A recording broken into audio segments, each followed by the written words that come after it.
Sosok Ustadz Dery Sulaiman belakangan menjadi sorotan seusai mengaku siap menampung pengungsi etnis Rohingya yang mendapat penolakan dari warga Aceh. Tidak hanya siap menampung, Ustadz Dery juga siap mencarikan pekerjaan. Pernyataan itu dilontarkan Ustadz Dery Sulaiman menjawab komentar dari warganet di TikTok pada Selasa 12 Desember. Sang pendakwa itu mengaku siap menampung pengungsi Rohingya yang ada di Aceh bila pemerintah mengizinkan. Ia mengaku memiliki lahan pesantren seluas 2 hektar yang dapat digunakan Rohingya untuk bertinggal. Diketahui sosok Ustadz Dery Sulaiman memiliki nama asli Dery Guswan Pramona. Pria kelahiran 1 Agustus 1978 itu merupakan pendakwa jamaah tabligh dan musisi Indonesia. Pada tahun 2000, Dery dikenal sebagai gitaris band metal bernama Betrayer. Kini ia berubah penampilannya menjadi seorang ustadz. Rambut gimbal dan aksesoris yang mencirikan musisi pun seolah lenyap. Ustadz Dery Sulaiman pun berganti tampilan pada 1998 dan fokus mendalami kehidupannya dengan religius. Ia kemudian menimba ilmu agamanya ke luar negeri seperti India, Pakistan, dan Bangladesh. Kembali ke tanah air, ia aktif berdakwah di Bali dan beberapa kota di Indonesia. Selain berkarir di musik dan pendakwah, Dery juga terjun ke dunia politik. Ia pernah ikut berkampanye untuk pasangan Prabowo Subianto Sandiaga Uno dalam pemilihan umum Presiden Indonesia tahun 2019. Ia juga menjadi salah satu pengisi lagu 2019 Ganti Presiden yang ditulis oleh Sang Alang.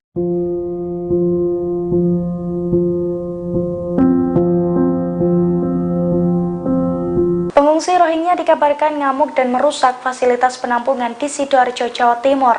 Aksi perusakan itu terjadi karena pengungsi Rohingya kesal dengan adanya pemadaman listrik di lokasi penampungan pengungsi internasional tersebut. Dilansir dari tribuntrans.com, insiden itu terjadi di penampungan Puspa Agro di Sidoarjo pada Jumat 8 Desember malam. Para pengungsi Rohingya melempari dan merusak fasilitas penampungan. Akibatnya sejumlah kaca pecah hingga pot tanaman rusak berserakan. Insiden ini telah dikonfirmasi langsung oleh Kadif Keimigrasian Kanwil Kemenkumham Jatim, Herdaus, saat melakukan penyelidikan. Menurutnya, aksi perusakan tersebut terjadi saat terdapat gangguan yang mengakibatkan terjadinya pemadaman listrik di penampungan oleh PLN sejak Jumat 8 Desember 2023 dini hari. Herdaus juga mengungkapkan bahwa perusakan itu berlangsung selama 15 menit dan dilakukan sekitar 30 pengungsi. Ia juga mengatakan setelah melakukan perusakan, para pelaku lari bersembunyi. Atas aksi tersebut, pihaknya mengadakan pertemuan dengan para stakeholder, termasuk dengan International Organization for Migration.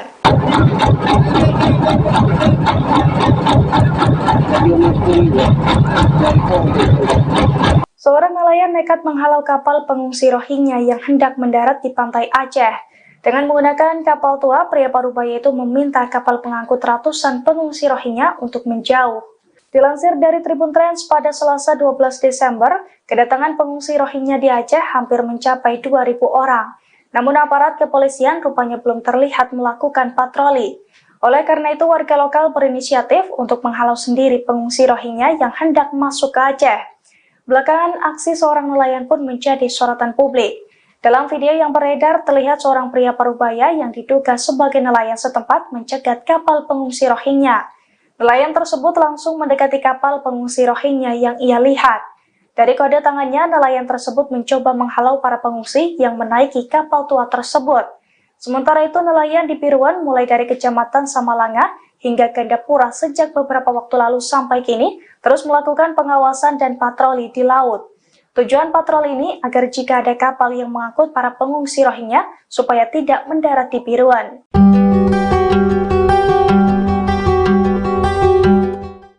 Pengusiran ratusan pengungsi Rohingya sedang menjadi sorotan publik. Calon Wakil Presiden nomor 3 Mahfud MD menyebut Indonesia berhak mengusir Rohingya. Meski memiliki hak, namun Indonesia tidak bisa melakukannya. Dikutip dari Kompas.com, hal tersebut disampaikan oleh Mahfud MD pada Kamis 14 Desember. Komentar itu disampaikannya saat ditemui di Hotel Arya Duta, Jakarta Pusat, yang menilai Indonesia bisa saja mengusir pengungsi Rohingya. Mahfud menjelaskan negara yang melindungi pengungsi Rohingya adalah negara yang menandatangani UNHCR, sedangkan Indonesia sendiri tidak menandatangani UNHCR. Mahfud berpandangan kelompok etnis Rohingya seharusnya pergi ke negara lain, bukan mengungsi ke Indonesia. Akan tetapi, Indonesia memiliki diplomasi kemanusiaan, maka pengungsi itu ditampung. Meski demikian, Indonesia berhak menolak dan meminta pengungsi Rohingya untuk pergi dari tanah air. Dikutip dari tribunnews.com, Mahfud MD juga sempat menegaskan bahwa pemerintah Indonesia tidak memiliki anggaran dana. Ia berujar jika ingin menampung Rohingya, maka dana berasal dari dana pemerintah daerah atau Pemda.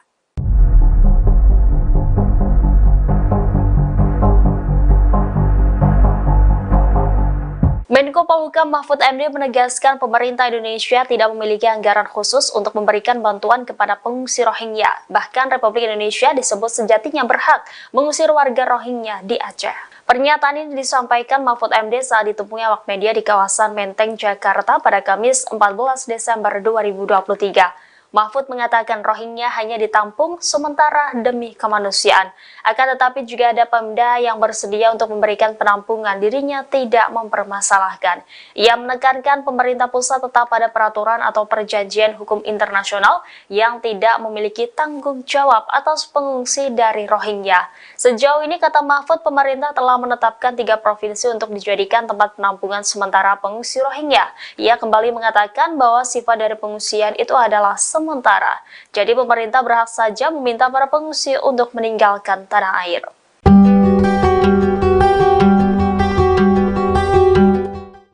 Aksi pengadangan dan penolakan warga Aceh terhadap pengungsi Rohingya sedang menjadi sorotan, bahkan penolakan tersebut disorot hingga media Arab.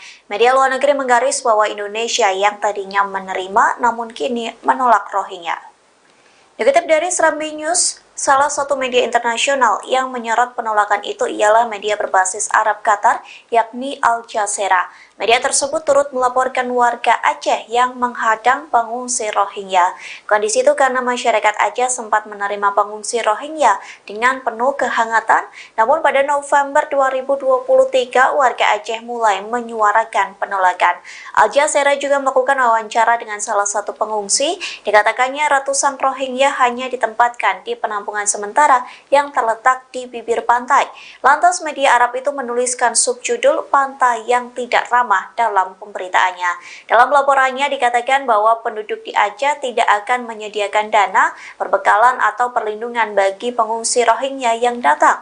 Tak hanya itu, media tersebut juga mengutip pernyataan dari pemerintah daerah di PD. Adapun pemerintah PD mengatakan bahwa mereka tidak akan bertanggung jawab menyediakan tenda atau kebutuhan dasar bagi pengungsi. Calon Wakil Presiden nomor urut 2 Gibran Rakabuming Raka merespons soal banyaknya pengungsi Rohingya yang datang ke Indonesia. Gibran menegaskan bahwa mereka datang secara ilegal. Hal itu dia sampaikan saat menghadiri acara Gibran menyapa umat Kristiani di NDC Central Park, Jakarta Barat pada Senin 11 Desember 2023 malam.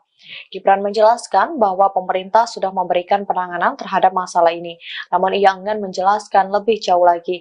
Putra sulung Presiden Jokowi itu mengatakan bahwa yang harus lebih disejahterakan adalah rakyat Indonesia, sehingga menurutnya sangat penting untuk fokus ke kesejahteraan warga sendiri. Sebagaimana diketahui, sejauh ini sudah ada ratusan pengungsi Rohingya yang datang ke Aceh. Dari data terakhir, Kapolsek Ruweng Raya Ibda Roli Juwiza Awei mengatakan di Gampong Blang Ulam, Kecamatan Masjid Raya, jumlah etnis Rohingya yang baru mendarat ada sebanyak sekitar 135 orang.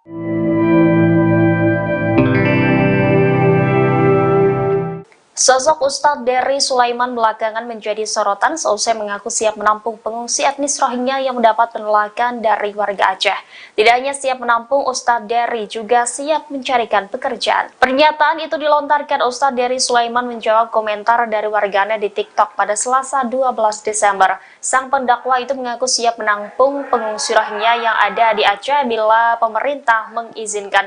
Ia mengaku memiliki lahan pesantren seluas 2 hektar yang dapat digunakan Rohingya untuk bertinggal. Diketahui sosok Ustadz Dery Sulaiman memiliki nama asli Dery Guswan Pramona. Pria kelahiran 1 Agustus 1978 itu merupakan pendakwa jamaah tabligh dan musisi Indonesia. Pada tahun 2000, Dery dikenal sebagai gitaris band metal bernama Betrayer. Kini ia berubah penampilannya menjadi seorang ustadz. Rambut gimbal dan aksesoris yang mencirikan musisi pun seolah lenyap. Ustadz Dery Sulaiman pun berganti tampilan pada 1998 dan fokus mendalami kehidupannya dengan religius. Ia kemudian menimba ilmu agamanya ke luar negeri seperti India, Pakistan, dan Bangladesh. Kembali ke tanah air, ia aktif berdakwah di Bali dan beberapa kota di Indonesia. Selain berkarir di musik dan pendakwah, Dery juga terjun ke dunia politik. Ia pernah ikut berkampanye untuk pasangan Prabowo Subianto Sandiaga Uno dalam pemilihan umum Presiden Indonesia tahun 2019. Ia juga menjadi salah satu pengisi lagu 2019 Ganti Presiden yang ditulis oleh Sang Alang.